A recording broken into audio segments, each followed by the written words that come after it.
In our last trip to Melino, we uncovered a town that is quietly rotting from the inside out. We found bodies hidden in the town hall, a family completely paralyzed by a missing child, and a potential serial killer roaming the ancient streets. But the truth is, we barely scratched the surface. The developers hid even more environmental storytelling in the background of this early access build than we had time to cover. Melino is so incredibly dense with secrets that a single video was never going to be enough to catch everything. Today, we're going back in to tear apart the lore we missed the first time around, and we're finally uncovering the biggest mysteries still hidden in the game. And make sure you stick around until the very end, because we're officially exposing the massive extraterrestrial conspiracy looming right over this town. If you haven't watched my first video and you want a general overview of the households in the town of Melino, I highly recommend watching that one first to get caught up. And remember, make sure you hit subscribe so you don't miss any of it.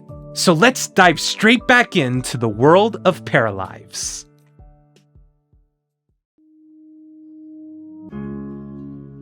There were a couple of things I missed when I first reviewed the households of Paralives, and they're incredibly important to the overall story. The Darcier household is made up of Solène Darcier and Kian B. Cross. Solène owns and operates Bloom, the local floral shop right in the old town square. But I completely failed to mention that Solène is transgender. The developers were so intent on normalizing gender identity in Paralives that you wouldn't even know this unless you were actively searching for it. She has a trans pride flag hanging in her and Kian's bedroom, and a lot of players originally presumed it belonged to Kian. If you look at her advanced personality settings inside the game, you'll notice she's set to neither get pregnant nor get others pregnant, and she can't breastfeed. While those specific settings don't define what it means to be trans in the real world, within the strict limitations of the game mechanics, the developers clearly use these toggles combined with the flag to establish her identity. A really subtle, respectful detail. Her favorite color is pink, which completely dominates both her wardrobe and her home right alongside her collection of plants. She spends her free time painting and hanging out with her boyfriend Kian. Speaking of Kian, he works as a line cook at Chez Maurice. Despite the incredibly fancy sounding name, it's actually just a grubby little diner out in the industrial district selling burgers and hot dogs. Kian is basically your classic gloomy emo kid who loves the color black, rides motorcycles, and plays guitar. There's been a ton of community discussion theorizing that Kian and Solène are a trans for trans couple. While Kian's specific personality settings don't explicitly confirm this the way Solène's do, the beauty of Paralives is that it's your world. You can absolutely choose to play them that way if you want to. In that exact same vein, I completely failed to confirm that Lange is also transgender. Derek is a mission coordinator for the local space agency and is close friends with his coworker, our resident baddie, Maggie Vaughn. He currently lives in the apartment right above the Story Nook, a massive 3-story bar and lounge. It's becoming incredibly clear to me now that the developers are explicitly using these flags as environmental indicators for the gender identity of their characters. Just like Solène, Derek has a trans pride flag hanging in his apartment, which I actually pointed out in my previous video without realizing the full context. And just like Solène, his advanced settings confirm he cannot get pregnant or get others pregnant. But in Derek's case, taking him into the paramaker and removing his shirt reveals top surgery scars on his chest. Proving how seriously the developers are committed to normalizing this, Monika Aoki is also trans. She has the trans pride flag in her side of the room and also can't breastfeed or get pregnant or get others pregnant.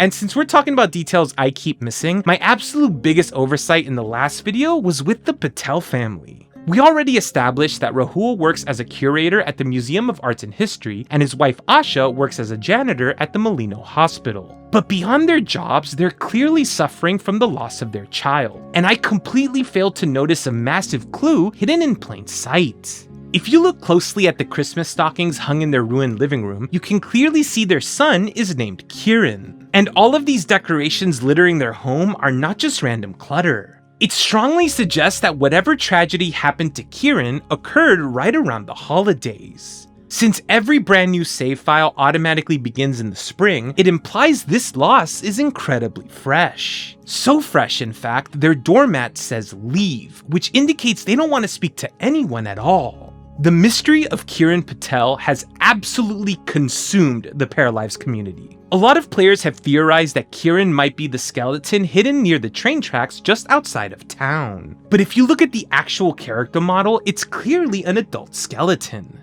And as bold and risk-taking as the development team might be, I highly doubt they would put a child on the map like that. Don't worry though, we'll come back to this soon. Over at Faye and Florence's home, I missed a massive detail simply because I failed to check their basement. If you head downstairs, you'll find a fully furnished bedroom complete with a computer, a Gundam model, stuffed animals, and posters. One of those posters explicitly says it's good to be home, which suggests this is clearly a room built for a child who has since grown up and is either traveling the world or living on their own. I searched the entire town roster, but there's absolutely no sign of this character anywhere. In brighter news, it turns out Sarah Lavigne doesn't have a terminal illness after all. Once I had the time to properly explore the rest of the town, I realized the presence of prescription pills is actually incredibly common across most of the households. It's just standard clutter, not a specific medical diagnosis. But that doesn't mean Sarah's doing okay. When you load into a brand new save file, Sarah immediately starts the game with a sad moodlet, and we currently have absolutely no idea why. But if you investigate her mudroom, you'll find a briefcase and a hat that, while not exactly a smoking gun, heavily implies that someone else used to live in this house with her and her son Orion. Sarah's still wearing her wedding ring, so it would seem her partner has since passed away and Sarah is still dealing with the grief from that. Regarding Lian Reed, I think I was actually a bit unfair in my last video. I immediately wrote him off as your standard brainless jock, and that was a mistake on my part. If you look closely around his home, you'll spot a blood glucose meter right next to his bed. This strongly indicates he likely has diabetes, which completely reframes his character. His intense focus on fitness may not just be about vanity. On top of that, if you check near his computer setup, you'll find a motherboard sitting out, which implies he's actually into fixing PCs in his spare time. Which proves that with Paralives, you simply can't take things at face value. There are a couple of other details that I completely missed, so here's the lightning round. Emma Wake, or perhaps her deceased partner, is likely diabetic, judging by the glucose meter in her home. Maggie Vaughn is also super into Mickey, the Vocaloid, just like her best friend Derek. Plus, she has 2 pet bowls sitting in her apartment, which is a massive tease for pets eventually being added to the game. The newspaper also reveals an animal shelter is planned, which is further proof that they're coming soon. Also, she and Sujin are the only Townies who rock lace underwear like the absolute baddies they are. Julien Gervais is bisexual, confirmed by the bi pride flag hanging right in his office. Kate Harper has an incredible shoulder tattoo that you would never normally see unless you were actively changing her clothes in the Paramaker. Tyree Strong is non-binary and explicitly uses they/them pronouns. And finally, Nalia Vargas has the absolute coolest princess suite that any young child would completely kill for. Unbelievably, the town of Melino has over 30 additional Townies that roam the map without an actual household. First up, we have the Patreon Townies. These were real-life backers subscribed to the Legend tier. There are a ton of them, and every time you load a brand new save, the game randomly selects 5 to wander the town. They don't have dedicated careers or established relationships, but if you happen to be watching and you're one of them, please let me know in the comments, because I would absolutely love to know what the design process was like. Interestingly, Kate Harper and Jun Chen are also marked as patron paras, but they were seemingly elevated to main cast status. Beyond the backers, we have roaming Townies with deep ties to our main cast. Let's start with the local businesses. Over at the Premium Gym, Maria Lauder and Zane Jackson are the owners working alongside Lian Reed and Jason Cooper. Haven Alves is the current managing owner of the Creme Café, having worked her way up from a barista just like Anissa Nasser. Jamil Lewis owns La Tavola de Nona, managing Sebastian Marquez and Tina Camara. His fiancée Julia is a homemaker caring for their newborn Mira. In fact, Julia appears to be pregnant. Oh, and her father Tony Anguello also wanders the town. Then we have the massive Levefre family. Camila Lefevre owns the Storynook bar that Derek lives above, and her husband Arthur works there as a mixologist. They have 3 kids, teenagers Matthias and Ophelia, and elementary student Elena. Camila's father Don Rojas is also roaming around, but her mother is nowhere to be found. The rest of the Townies fill out the local corporate roster. Alita Purnell is the chef at the Cellar Door, which is owned and operated by Paul de Belcourt, working right alongside the waiter Haeon Kim. Alita's fiancé John Eugen is a gameplay programmer at Parallel Studios alongside Rose Moreau, Jonathan Gibbs, and Tyree Strong. Adorably, Alita and John actually wear matching clothing patterns. Also at Parallel Studios is the janitor Robin Keane, who's currently dating Shania Kamara. Shania is the eldest Kamara daughter and works as an astronomy researcher alongside her mother at the University Research Lab. Sam Hale is non-binary and works as a cook at the Melino Hospital alongside Asha Patel, Cindy Stanton, Sofia Hernandez, and Soojin Kim. They currently room with Erika Sterling, who's a branding artist over at Clickwork Industries alongside Samantha Stark, Julian Gervais, Juliette de Belcourt, and Armin Lim. Interestingly, Erika Sterling is wearing a wedding ring, but in the total absence of a partner, it remains unclear what actually became of them. Given that she's currently rooming with Sam, I can't help but wonder if there's a deeper family connection here. We also have Susie Rosemeyer working as a UX researcher at MapleWeb Inc. alongside Jun and Johan Chen. Tara Jade is a hairdresser at Headlines alongside Bianca Shaw. And finally, Jalen Cole is an elementary school teacher working with Natalia Pelletier, and Lily Brown is a high school art teacher. But out of all of these roaming NPCs, there's one that really stands out: Roberto Robert. We first meet Roberto acting as the conductor during the opening train tutorial. He wanders the town afterwards, but oddly, his profile says he's unemployed. Which is funny because the newspaper reveals that the train in and out of Melino actually breaks down, which is why he's currently unemployed. Furthermore, there are scattered newspapers talking about a mysterious mustached man, and the resemblance to Roberto is impossible to ignore. His name can even be found stamped on underwear and books around town.